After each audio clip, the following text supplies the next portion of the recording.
जय हिंद दोस्तों, नमस्कार। देहरादून स्टडी पॉइंट में आप सभी का हार्दिक अभिनंदन है। दोस्तों, मैं हूं मोहित सिंह रावत और स्नातक स्तरीय जो परीक्षा है दोस्तों, जो 31 दिसंबर को आपका एग्जाम होना है, उसके लिए डे 2 क्लास आज आपके लिए हम लाए हैं। हिंदी का प्रैक्टिस सेट है। मोस्ट इंपॉर्टेंट क्वेश्चन आप सभी के लिए रखे हैं। पिछली क्लास आपने देखा होगा डे 2 डे 1 में, जिसमें लगभग 4000 से ज़्यादा स्टूडेंट ने देख लिया है। तो आप सभी के लिए बहुत महत्वपूर्ण ये क्लास है, अटेंड कीजिएगा। बेहतरीन क्वेश्चन दोस्तों आप सभी के लिए रखे हैं और ये क्वेश्चन आपके यूकेएसएससी के एग्जाम के स्तर के लेकर है, ठीक है। तो सभी क्वेश्चन आपके लिए बहुत महत्वपूर्ण है। तो शुरुआत करते हैं दोस्तों आपके आज की क्लास को। और उससे पहले दोस्तों बहुत बहुत धन्यवाद आप सभी का। 43,000 सब्सक्राइबर अभी थोड़ी देर पहले ही हम हुए हैं और बहुत जल्दी शायद 50,000 पर भी हम पहुंच जाएंगे। तो क्वेश्चन नंबर 1 है, यहाँ पर पूछा गया है दोस्तों, देखिए यहाँ पर पूछा गया है कि निम्नलिखित में से किसका जो मुख्य उद्देश्य है, ये मामलों को नियमानुसार निपटाना होता है। तो क्वेश्चन नंबर 1 का जो सही आंसर आपको मिलेगा ना, ये ऑप्शन नंबर बी मिलेगा, नोटिंग मिलेगा। अब साथियों यहाँ पर सोचिए, देखिए आज हमने आपके लिए इस चैप्टर से जो हमारा पत्रकारिता वाला है ना, पत्रकारिता वाला जो सिलेबस में जो हमारा टिप्पण वाला पार्ट है, टिप्पण से जितने भी प्रश्न एग्जाम में बने हैं, जो बन चुके हैं या बन सकते हैं, वो सभी आपके सामने रखे हैं। तो एक भी प्रश्न टिप्पण का आपका बाहर नहीं होगा। इन क्वेश्चन को कंठस्थ कीजिएगा, याद कीजिएगा अगर आपको नहीं मालूम है तो देखिए सबसे पहला फैक्ट आपके सामने यह है कि किसी भी विचाराधीन पत्र या प्रकरण को निपटाने के लिए उस पर जो राय, मंतव्य, आदेश या निर्देश दिया जाता है उसे टिप्पण कहते हैं। पूछा गया प्रश्न है एग्जाम में ये वाला यूकेएसएससी का, ठीक है। दूसरा प्रश्न है कि टिप्पण शब्द अंग्रेजी के नोटिंग शब्द से बना है ना, नोटिंग से बना है। यह भी दोस्तों एग्जाम में यूकेएसएससी ने पूछ लिया होगा। आप में से शायद जो भी स्टूडेंट जिन्हें 2-3 साल से ज्यादा समय हो चुका होगा यूकेएसएससी के एग्जाम को देते देते, तो निश्चित उन्होंने ये वाले प्रश्न देखे होंगे, 100% देखे होंगे। तीसरा फैक्ट है दोस्तों यहाँ पर जो बहुत इंपॉर्टेंट है कि टिप्पण का उद्देश्य होता है मामलों को नियमानुसार निपटान करना, ठीक है। शायद ये आबकारी में पूछा गया प्रश्न था पिछले साल का, मतलब 2-3 साल पहले का। और चौथा प्रश्न दोस्तों जो हाल ही में पूछा गया था पिछले साल वीडियो बीपीडीओ के आसपास ही, उसी टाइम पे, वो यह था कि टिप्पण कितने प्रकार के होते हैं। तो टिप्पण 2 प्रकार के होते हैं, सहायक स्तर पर टिप्पण, अधिकारी स्तर पर टिप्पण, ठीक है। और ये सभी दोस्तों सारे फैक्ट है आपके सामने टिप्पण से रिलेटेड। क्वेश्चन 2 है, इसका आंसर है दोस्तों कि आपको देना है पहले, 12 मंडल क्षेत्र में जो मुख्यता है वो कौन सी बोली कही जाती है। जो गढ़वाली कुमाऊनी जो हमारी बोलियां है ना, तो 12 मंडल जो क्षेत्र है, कहां पर है 12 मंडल क्षेत्र? अल्मोड़ा में है। तो कौन सी बोली यहां पर मुख्यतः कही जाती है, यह क्वेश्चन नंबर 2 है। तो आंसर दीजिएगा दोस्तों, इसका सही आंसर आपको मिलेगा ऑप्शन नंबर, जी हाँ, सी आपको मिलेगा, खस पर्जिया। दोस्तों ये बिल्कुल सही आंसर है। अब सुनिए दोस्तों जरा, ठीक है। यहां से आपको क्या क्या ध्यान रख लेना है। पहला है जो कुमैया वाला, ठीक है, कुमैया, काली कुमाऊं क्षेत्र। आपको मालूम होगा काली कुमाऊं का शेर हम किसे बोलते हैं? हर्षदेव ओली को बोलते हैं। कहां इनका जन्म हुआ था? चंपावत में जन्म हुआ था। तो काली कुमाऊं क्षेत्र मतलब चंपावत वाला क्षेत्र, वहां पर कुमैया बोली बोली जाती है। यह बोली उत्तर में पनार नदी, सरयू नदी, उत्तर में पनार नदी व सरयू नदी, पूर्व में काली नदी, पश्चिम में देवीधुरा और दक्षिण में टनकपुर, इसके बीच बीच में मुख्यतः ये बोली कही जाती है। मतलब दोस्तों चंपावत के क्षेत्र में ये बोली कही जाती है। दूसरा है दनपुरिया। दनपुर कहां पर है? अल्मोड़ा, थोड़ा बागेश्वर वाला क्षेत्र भी है थोड़ा, है ना। तो ये चीज आपको ध्यान रख लेना है। मुख्यतः उच्चारण में दोस्तों महाप्राण ध्वनियों का अभाव होता है, यहां से एक इसकी विशेषता है। जो दनपुरिया बोलियां हैं, इसमें जो महाप्राण ध्वनियां होती है ना, जैसे अल्प महा ये चीज होगा, तो इसमें महाप्राण ध्वनियों का मुख्यतः थोड़ा अभाव रहता है। तो दूसरा फैक्ट ये हो गया है। और जो रोज चौभैंसी, जो रच भैंसी जो हम बोली कहते हैं, ये उत्तर पूर्वी नैनीताल जनपद में कही जाती है। तो तीनों फैक्ट दोस्तों इंपॉर्टेंट है एग्जाम की दृष्टि से। क्वेश्चन नंबर 3 है कि अशुद्ध वर्तनी का आपको चयन करना है। कृषांगी, गृहिणी, प्रज्वलित, प्रत्युपकार। जी हाँ दोस्तों, आपको सही आंसर मिलेगा ऑप्शन बी, गृहिणी नहीं होता है, गृहिणी होता है, ठीक है। गृहिणी यहां पर आप देख रहे होंगे बहुत से स्टूडेंट क्या करते हैं, यहां पर प्रज्वलित को डबल जा लिख लेते हैं। डबल जा दोस्तों गलत होता है, ठीक है। प्रज्वलित बिल्कुल सही है, प्रत्युपकार भी सही है। बहुत से जगह में आप ये कर दोगे यार, प्रत्यु कर देते हैं, बड़ू कर देते हैं, बड़ी ऊ गलत होता है। आपको मालूम होगा प्रति धन उप धन कार ऐसे बना है ना, तो प्रत्यय है यहाँ पर, प्रति प्रत्यय, तो यहां पर छोटी ऊ ही आएगा, ना कि बड़ी ऊ की मात्रा। तो प्रत्युपकार सही है दोस्तों। कृषांगी अभी पूछा गया प्रश्न है, अधिशासी में ही पूछा गया था, तो ऑप्शन बी यहां पर ही गलत है। क्वेश्चन नंबर दोस्तों 4 आपके सामने है। जौनसारी भाषा की लिपि कौन सी है, या जौनसारी जो बोली है ना, इसकी लिपि कौन सी है? तो देखिए दोस्तों, यूएन ने भी यह घोषणा की है कि जो जौनसारी बोली है ये खतरे में है ना? तो ये अब मुख्यतः लुप्त होती जा रही है। तो जौनसारी जो भाषा या बोली है ना, इसकी जो लिपि है वो कौन-सी है, ये आपको पूछना है। पिछले साल बीपीडीओ के एग्जाम में आपको ये प्रश्न पूछा गया था, जो जिसका रिजल्ट अभी हाल ही में आया है। जौनसारी भाषा बोली की जो चाहे जौनसारी भाषा बोले या बोली कहें, वैसे बोली सटीक रहेगा। इसकी लिपि कौन-सी है? तो देखिए दोस्तों, इसका सही आंसर आपको मिलेगा ऑप्शन नंबर ए, देवनागरी इसकी सही है। ठीक है, बहुत से स्टूडेंट सोच रहे होंगे यार कुटिला होगी, ब्राह्मी होगी, लेकिन आयोग ने भी इसका आंसर देवनागरी लिपि माना है।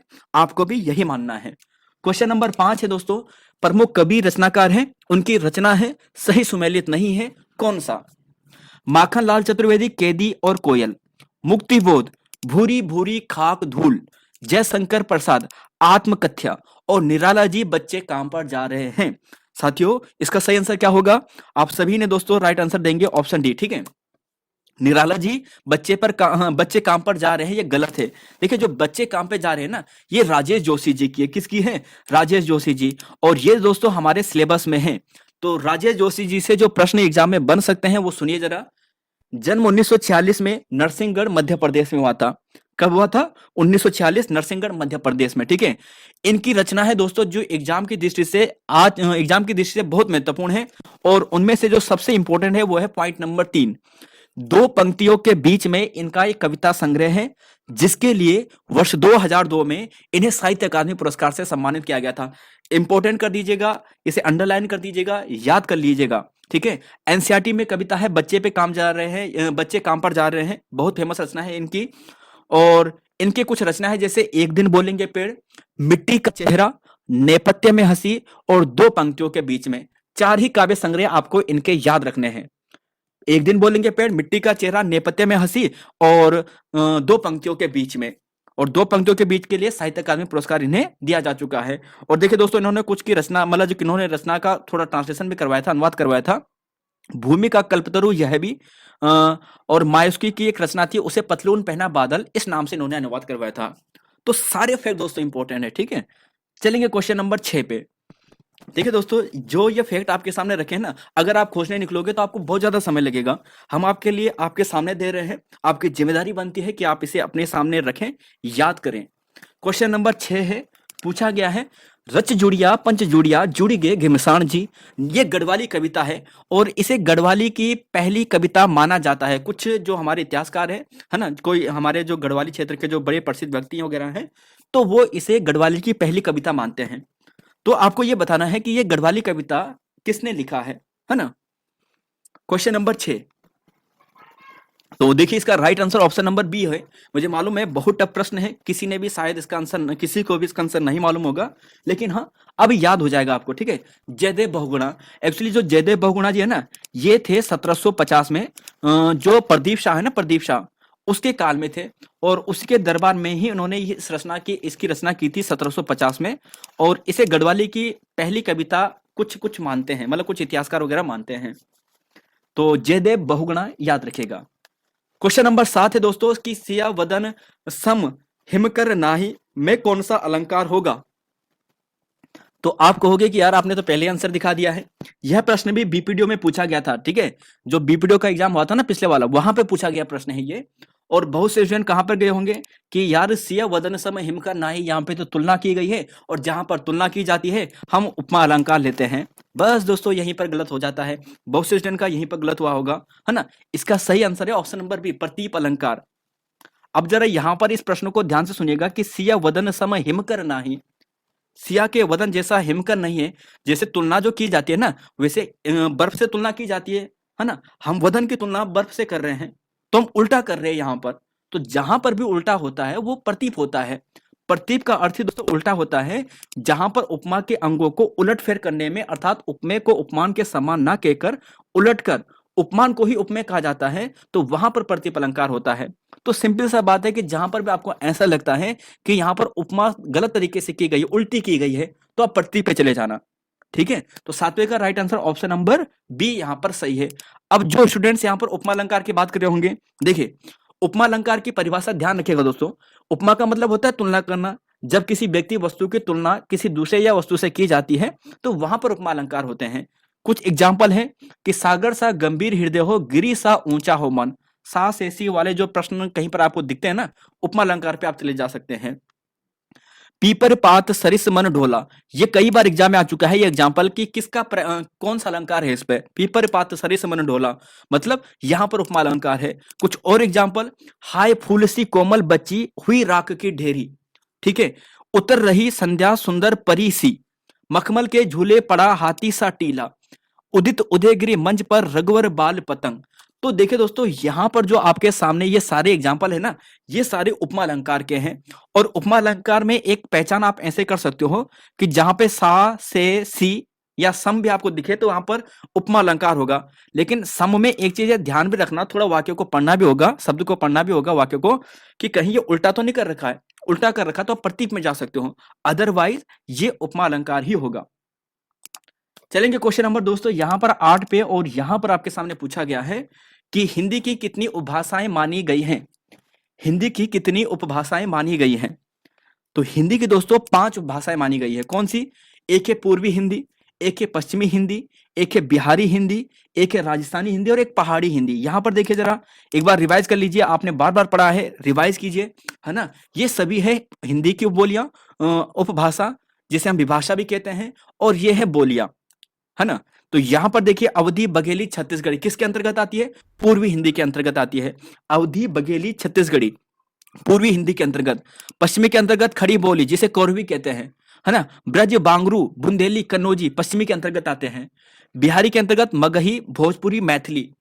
राजस्थानी के अंतर्गत दोस्तों ढूंढाड़ी जिसे हम जयपुरी कहते हैं, मेवाती मारवाड़ी और मालावी। और पहाड़ी के अंतर्गत गढ़वाली कुमाऊनी नेपाली और ये जौनसारी जो हमारी है ना। तो क्वेश्चन नंबर 8 का right answer option number C. Question number 9 है उज्ज्वल। इसका दोस्तों आपको ये बताना है, उ धन ज धन ज धन व धन आ धन र धन आ, मतलब इसका जो सही वर्ण होगा यहाँ पर जो शब्द बनेगा वो कौन सा होगा। तो आप देने वाले हैं ऑप्शन नंबर डी उज्ज्वल। देखिए दोस्तों, अभी एक चीज आपको बताया था ना, प्रज्वलित। प्रज्वलित ये शुद्ध होता है, आप प्रज्वलित प्रज्वलित में बड़ी जाके आधा आधा जा मत कर देना, लेकिन उज्ज्वल में डबल जा आता है, उज्ज्वल ये होता है दोस्तों उज्ज्वल ना, उज्ज्वल। तो यहां पर देखिए आधा जा, सबसे पहले उ, आधा जा, फिर ये देखिए आधा जा दोबारा, फिर ये आधा हुआ, हलंत में लगा दिया। इसके बाद जब ये आ जुड़ा है तो ये हलंत को हटा देगा, ये उज्जवल कंप्लीट हो जाएगा, ठीक है। और ला धन आ मिलकर ल बन गया। तो ऑप्शन डी यहां पर सही है। क्वेश्चन नंबर 10 है और इसका आंसर आपको देना है कि महादेवी वर्मा से संबंधित निम्नलिखित कथनों में से असत्य कथन का चयन करें। 4 फैक्ट है महादेवी वर्मा से, आपको दोस्तों गलत कथन का बताना है, इसमें कौन सा है। महादेवी वर्मा का जन्म 26 मार्च 1907 को फर्रुखाबाद उत्तर प्रदेश में हुआ था। तो साथियों ये बिल्कुल सही है, ठीक है। ये 26 मार्च को हुआ था इनका जन्म 1907 में फर्रुखाबाद उत्तर प्रदेश में। पहला तो बिल्कुल सही है। दूसरा आपके सामने पूछा है कि यामा रचना के लिए 1982 में ज्ञानपीठ अवार्ड से सम्मानित किया गया। तो आप कहोगे कि हाँ ये भी सही है, बिल्कुल सही है। महादेवी की प्रसिद्ध काव्य नीरजा का प्रकाशन 1932 में हुआ था। बताएगा ये सही होगा या गलत होगा। तो जी हाँ दोस्तों यही गलत है, ठीक है। और वर्मा जी को आधुनिक भारत की मीरा कहा जाता है दोस्तों, यह भी बिल्कुल सही है। तो ऑप्शन सी ही गलत है। अब देखिए याद कैसे करना है आपको। देखिए दोस्तों याद आपको ऐसे करना है कि ये इनकी रचना है। आपको मैंने एक बार पहले भी कहा था, निहारती रश्मि नीरजा को सांध्य के समय दीप शिखर पर सप्तपर्णी गुफा से। तो इनका कर्म भी आपको याद हो जाना था और वर्ष भी आपको याद हो जाना था। 30, 32, 34, 36। निहारती रश्मि नीरजा को सांध्य के समय दीप शिखर पर सप्तपर्णी गुफा से। तो 30, 32, 34, 36 यानी 2-2 साल का गैप है यहाँ पर। तो नीरजा का 34 है, निहार का 30, रश्मि का 32, सांध्य गीत का 36। दीप शिखा में दोस्तों थोड़ा गैप बन जाता है 6 साल का, है ना। 6 यानी 8 साल का बन जाता है, 6 साल का ही गैप यहाँ पर बन जाता है। और बाकी यहाँ पर देखिए सप्तपर्णी गुफा से 59 में है। तो दीप शिखा तक भी आप आसानी से याद कर दोगे। इनका ईयर कैसे याद करोगे, देखिए 30, 32, 34, 36 यानी यहाँ पर कितना हुआ, 6 साल हुआ, ठीक है। अब 6 साल में आप 6 और जोड़ दो जहां पर 36 के बाद, तो 6 और जोड़ोगे तो सीधा 42 आएगा। तो दीप शिखा आपका अगला 42 में होगा। तो दोस्तों ये रचनाएं थी आप सभी के सामने और अग्नि रेखा थी 1990 में। महादेवी वर्मा से इंपॉर्टेंट प्रश्न सुनिए। चांद पत्रिका का इन्होंने संपादन किया था। अतीत के चलचित्र और स्मृति की रेखाएं इनकी 2 प्रसिद्ध रेखा चित्र है। अतीत के चलचित्र, स्मृति की रेखाएं। 41-43 इनका प्रकाशन वर्ष था। 41-43। अगला पार्ट है दोस्तों संस्मरण। देखिए बहुत से स्टूडेंट कहेंगे कि सर आप यहाँ पर कुछ ज्यादा ही लंबा खींच रहे हो। देखिए दोस्तों ये सारे फैक्ट है, एग्जाम की दृष्टि वाले फैक्ट हैं, है ना। जो शायद बहुत स्टूडेंट ऐसे कहेंगे जो जिन्हें थोड़ा जल्दीबाजी हो रही होगी कि सर बढ़ो आगे, बढ़ो बढ़ो। नहीं दोस्तों ये सारे फैक्ट है, अगर आता है तो रिवीजन कीजिए। मेरा परिवार, अब बोलोगे कि यहां से ये प्रश्न एग्जाम में पूछा जा चुका है कि मेरा परिवार रचना कब प्रकाशन हुआ। आप कहोगे कि मुझे तो केवल इतना याद है कि मेरा परिवार की रचना ये महादेवी वर्मा का है, लेकिन आयोग इतना तेज निकला कि इसने सन पूछ लिया है। तब आप क्या करोगे? तो 1972, और पूछ भी लिया है ये प्रश्न। अगर आपको ध्यान ना होगा तो आप प्रीवियस ईयर प्रश्न निकालना।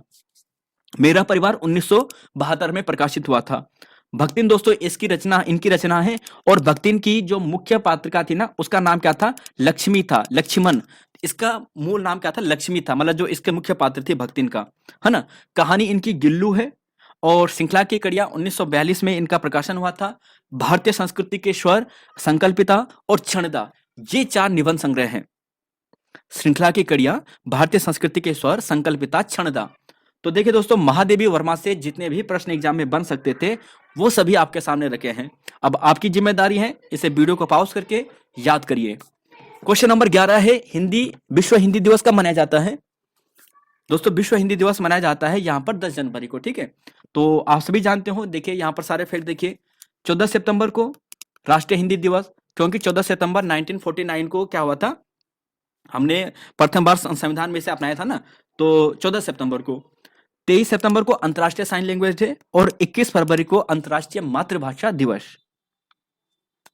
क्वेश्चन नंबर 12, इसका आंसर दीजिएगा जरूर दोस्तों कि स्पर्श संघर्षी व्यंजन कौन सा है? स्पर्श संघर्षी व्यंजन कौन कौन से होते हैं? च, छ, ज और झ।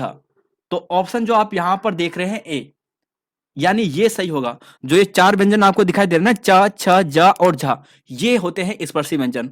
चा वर्ग के जो प्रथम 4 व्यंजन होते हैं ये स्पर्श और संघर्षी दोनों होते हैं। तो पूछा गया प्रश्न है यह भी। क्वेश्चन नंबर है 13, धरती मथफुंड सूनु कुथाल। अब देखिए फिर गढ़वाली यहां पर आ चुका है। यह गढ़वाली जो आना है किस ओर इंगित करता है आपको बताना है। धरती मथफुंड सूनक उथाल, है ना दोस्तों, कि धरती मथफुंड सूनक उथाल, यह गढ़वाली आना किस ओर इंगित करता है? देखिए ये दोस्तों करता है चंद्रमा की ओर। धरती मथफुंड सूनक उथाल, सूनक उथाल कैसा होता है? सूनक का थाल कैसा होता है? पीला पीला सा होता है ना। पीला पीला क्या होगा? सूर्य पीला होता है? नहीं होता है ना। रात में जो चंद्रमा होती है उसका कलर थोड़ा पीला पीला होता है ना। तो चंद्रमा दोस्तों इसका सही आंसर है, ठीक है। जिसे हम जून कहते हैं, गढ़वाली में क्या बोलते हैं? जून बोलते हैं। जून का मतलब चंद्रमा। जून लगी, जून लगी मतलब चंद्रमा की, चंद्रमाच। क्वेश्चन नंबर 14 है, 15 है। विराम चिन्ह यह कौन सा है दोस्तों? 2 डॉट और 1 डैश। बताएगा ये कौन सा विराम चिन्ह है? तो आप कहोगे कि ऑप्शन जो डी है विवरण चिन्ह, यह सही है। सरल प्रश्न है दोस्तों, लेकिन आप एक बार रिवाइज कर लीजिए। अर्ध विराम का सिंबल दोस्तों ये होता है, देखिए डॉट और यहां पर कोमा, है ना, ये वाला अर्ध विराम। अल्प विराम का होता है ये, और उप विराम का होता है दो डैश, है ना दोस्तों। यहां पर इन्हें ध्यान रखिएगा। उप विराम को कोलन कहते हैं, अल्प विराम को कोमा कहते हैं, अर्ध विराम को सेमी कोलन कहते हैं। कई बार इंग्लिश में भी पूछ लेता है, इंग्लिश में ही हिंदी लिख लेगा कि सेमी कोलन का चिन्ह बताइए। तो आप में से कुछ कुछ मतलब जो जिन्हें थोड़ा इंग्लिश में थोड़ा वसा होगा लेकिन वो कंफ्यूज कर सकते हैं। तत्सम तद्भव का यहां पर सुमेलित नहीं है, आपको देखना है 15वां क्वेश्चन। तो जी हाँ दोस्तों, आपको मिलेगा ऑप्शन डी। देखिए क्रीड़ा और कीड़ा दोनों दोस्तों अलग अलग चीजें हैं। क्रीड़ा होता है तत्सम, ठीक है, और क्रीड़ा होता है तद्भव। ये कीड़ा है, कीड़ा। कीड़ा तो दोस्तों वो होता है, आपको मालूम होगा, कीट, है ना। कीट, कीट यानी जो कीट पतंग होते हैं ना जैसे, तो कीट होता है, ये कीड़ा है। और ये क्रीड़ा है, कीड़ा। तो ये चीजें दोस्तों आपको ध्यान रख लेनी है। बाकी अदरक अदरक होता है, अमावस्या अमावस्या होता है। अगला क्वेश्चन है 16वां क्वेश्चन, टिप्पण की विशेषता नहीं है। देखिए कुछ फैक्ट पहले उसमें थे, कुछ फैक्ट आपके सामने और हैं टिप्पण के। टिप्पण की विशेषता कौन सी नहीं है दोस्तों?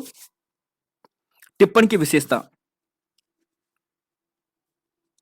तो दोस्तों टिप्पण की जो विशेषता है ना, ये आपको मिलेगी ऑप्शन नंबर सी। उत्तम पुरुष शैली में नहीं होता है बल्कि ये अन्य पुरुष शैली में होता है। तो जरा अब 2-3 फैक्ट और ध्यान रखिएगा। सहायक आरंभिक या मुख्य टिप्पणी को जब संबंधित अधिकारी के पास भेजा जाता है और वे अधिकारी टिप्पणी पढ़ने के बाद अपने नीचे मंतव्य देता है, मतलब कुछ लिखता है, अपने विचार देता है, तो उसे दोस्तों आनुषंगिक टिप्पणी कहते हैं। आनुषंगिक टिप्पणी क्या होता है? जब कोई टिप्पणी है ना, टिप्पणी, तो उसके नीचे जो अधिकारी है, बड़ा अधिकारी है, उसने कुछ अपने विचार रखे हैं, तो वो होता है आनुषंगिक टिप्पणी। ठीक है साथियों, इसकी विशेषता होती है संक्षिप्त होना चाहिए, कर्मबद्धता होनी चाहिए, तर्क संगत भी होना चाहिए, है ना दोस्तों। यहां पर आपके सामने है कि यहां पर क्या क्या होना चाहिए। यहां पर दोस्तों अगर आप देखोगे ना, संक्षिप्त होना चाहिए, विशेष संगत होना चाहिए, तर्क संगत होना चाहिए और कर्मबद्धता होनी चाहिए। ये टिप्पण की विशेषताएं होती है। यह हमेशा अन्य पुरुष शैली में लिखा जाता है। किस में लिखा जाता है? अन्य पुरुष शैली में लिखा जाता है। और टिप्पणकारा अपने संतुलित एवं शिष्ट भाषा देनी चाहिए। देखिए, टिप्पण है, आधिकारिक भाषा है, तो शिष्ट विचार तो हो गई, है ना। व्यक्तिगत आक्षेप, उपदेश या पूर्वग्रहों का इसमें कोई भी स्थान नहीं होता है। तो टिप्पण से दोस्तों ये आपके सामने प्रश्न थे।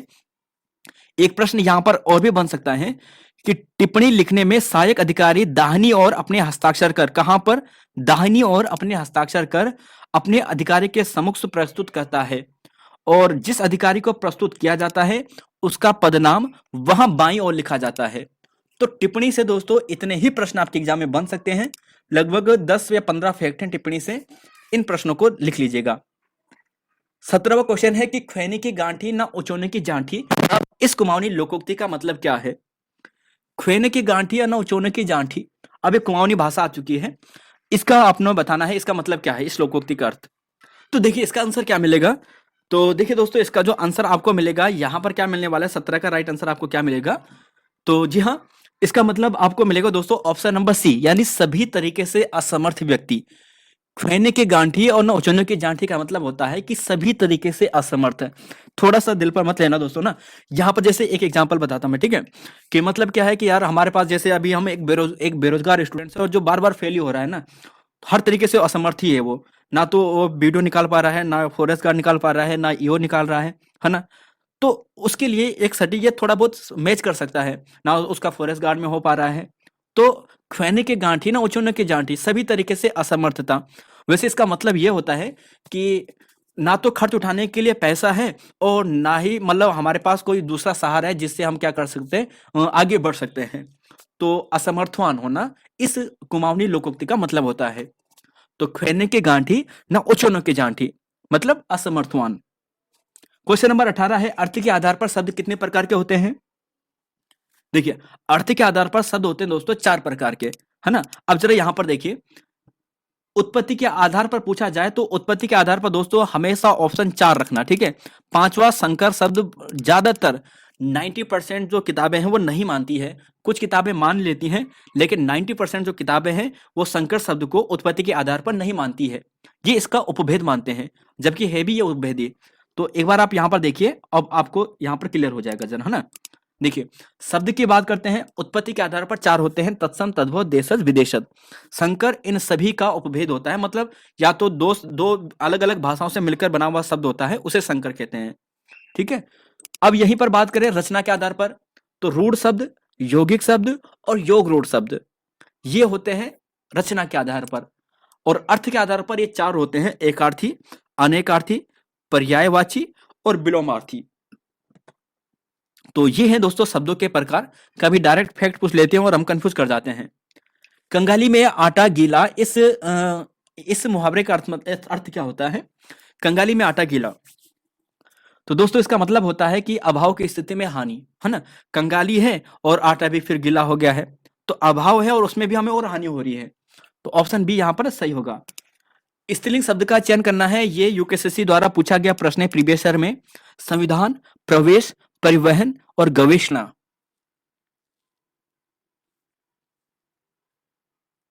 तो देखिए क्वेश्चन नंबर 20 का सही आंसर मिलेगा ऑप्शन डी। देखिए गवेषणा क्या होता है? गवेषणा। देखिए दोस्तों, जो गवेषणा है ना, गवेषणा का मतलब होता है कि गवेषणा का मतलब होता है जैसे रिसर्च करना, अनुसंधान करना, है ना। तो गवेषणा एक स्त्रीलिंग शब्द है। आप ऐसे भी कर सकते हो जैसे गवेषणा आकारांत शब्द है, बड़ी आ है ना, आकारांत। तो आकारांत शब्द ज्यादातर क्या होते हैं? स्त्रीलिंग होते हैं। तो क्वेश्चन नंबर 20 का right answer option number D. 20वां क्वेश्चन है, 21वां क्वेश्चन है, 22वां क्वेश्चन है। 10 वर्षों के समूह कहलाता है। तो जी हाँ, 10 वर्षों के समूह को कहते हैं दशाब्दी। क्या कहते हैं? दशाब्दी। अच्छा, अनीक का मतलब क्या होता है? अनीक का मतलब अनीक, अनीक कहते हैं दोस्तों, अनीक कहते हैं ऑप्शन नंबर बी, सेना को कहते हैं। किसे कहते हैं? सेना को। देखिए, अनी, कटक, दल, सेना, फौज, चमू और अनीकिनी। तो एक चीज दोस्तों जो आपको थोड़ा अलग लग रहा है, वो लग रहा है चमू। चमू का मतलब होता है सेना, ठीक है। अनीक तो आपको बहुत पहले से मालूम होगा। तो चमू, अनीक, ये क्या है? ये सेना के पर्यायवाची शब्द है। कटक, कटक भी क्या है? सेना का पर्यायवाची शब्द है, कटक। तो ये तीन आप स्पेशल ध्यान रखिएगा। क्वेश्चन नंबर 22 पे चलते हैं। हिंदी साहित्य के किस काल को स्वर्ण युग कहा गया है? हिंदी साहित्य के किस काल को स्वर्ण युग कहा गया है? तो आप कहोगे कि भक्ति काल को। कब कहा गया है? भक्ति काल को। ठीक है दोस्तों। क्वेश्चन नंबर यहां पर 23 पे चलेंगे, 24 पे चलेंगे कि निम्न में से अघोष व्यंजन कौन सा नहीं है? अघोष व्यंजन। तो कल हमने अल्प प्राण महाप्राण देखा था, आज हम सघोष और अघोष वाले प्रश्न देखेंगे। अघोष व्यंजन नहीं है कौन सा? तो आप कहोगे कि गा नहीं है, ठीक है। अब देखिए दोस्तों, अघोष यानी जब हम कोई वर्ण बोल रहे हैं ना, तो वर्ण बोलने में क्या होगा कि कंपन ना हो। अघोष का मतलब वही होगा, कंपन नहीं होगा। यानी जब हम बोल रहे हैं कि जो हमारी स्वर तंत्रिया है उसमें कोई कंपन ना हो, सिंपली हम कोई भी वर्ण डायरेक्ट बोल दे बिना किसी रिकॉर्ड के, बिना किसी कंपन के, तो अघोष के अंतर्गत आ जाता है। तो अघोष जिसमें घोष ना हो, तो का खा, चा छा, टा ठा, ता था, पा फा, मतलब जो पहले और दूसरा जो वर्ग है ना, पहला और दूसरा जो कर्म है ना, तो ये क्या होते हैं? अघोष होते हैं। और फिर जो आप ये देख रहे हैं ना, शा शा शा, ये तीनों शा, ये भी अघोष के अंतर्गत आते हैं। तो अघोष के प्रश्न दोस्तों आपके सामने ये है। सघोष में कौन सा नहीं है बताएगा? तो आप कहोगे कि सघोष दोस्तों अगर आप बात करें तो था, आप देख रहे हैं ना, था, ये दूसरा आता ता था, तो दूसरा वर्ण क्या आता है? ये अघोष में आता है। तो अगर हम सघोष की बात करते हैं तो तीसरा, चौथा, पांचवा, तीसरा, चौथा, पांचवा जो वर्ण है ना, ये क्या आता है? सघोष में अंतर्गत आता है। फिर या, रा, लावा, ये भी सघोष के अंतर्गत है। और हा की बात करें दोस्तों तो यह भी सघोष के अंतर्गत आता है, ठीक है। तो क्वेश्चन नंबर 24 का right answer option number D. Question number 25 है और इसका आंसर आपको देना है। यहां पर आपके सामने अच्छा प्रश्न है और इसका आंसर दीजिए कि सूची 1 और सूची 2 का मिलान करें। जरा कीजिए दोस्तों इसका आंसर। मारछा, उत्तरकाशी, जोहारी, चमोली, जार, पिथौरागढ़, राठी, पौड़ी। अब आपको ये बताना है कि सबसे सटीक इसमें से कौन सा कर्म होगा। आराम से देखिए इसका आंसर और मिलान कीजिए। यूकेएसएससी आपको थोड़ा ऐसे ही देगा प्रश्न ना, मतलब वो देखो आपको थोड़ा मिलान करना। अगर आपको फैक्ट मालूम है तो आपको कोई दिक्कत आएगी नहीं। आपको मालूम है मारछा, तोलछा, ये कहां पर होते हैं? ये चमोली में होते हैं। भोटिया जनजाति का एक प्रकार है ना ये, तो ये कहां पर है? चमोली में है। तो मतलब चमोली में ही ये भाषा बोली जाएगी, है ना। जोहारी की बात करते हैं, तो जोहारी की बात करें तो जोहारी कहाँ? जोहारी आप बोलोगे कि यार ये मुख्यतः पिथौरागढ़ में है, तो ये भी यहां पर सही होगा। अच्छा, राठ क्षेत्र कहां पर है? आप कहोगे कि राठ क्षेत्र तो पौड़ी गढ़वाल में है। और जाड़, जाड़ जो जनजाति है ना, जाड़ जनजाति, तो ये कहां पर है? ये भोटिया का ही एक प्रकार है और ये कहां पर रहती है? उत्तरकाशी में रहती है। और जाड़ दोस्तों वही जनजाति है जो स्वयं को राजा जनक का वंशज मानती है, तो ये उत्तरकाशी में है। तो मारछा, तोलसा चमोली के अंतर्गत, यानी 1 का 2, ठीक है। जोहारी 3 में आएगा, ये भी सही है। 4 का डी, यानी ये सही है। तो घा यहां पर सही होगा। चलेंगे अगले क्वेश्चन पे, क्वेश्चन नंबर 26 पे, ठीक है। कौन सा शब्द पुर्तगाली भाषा का नहीं है? बाल्टी, तिजोरी, संतरा, चारपाई। तो दोस्तों ये चारपाई जो शब्द है ना, ये तुर्की भाषा का है, ठीक है। चारपाई शब्द तुर्की भाषा का शब्द है।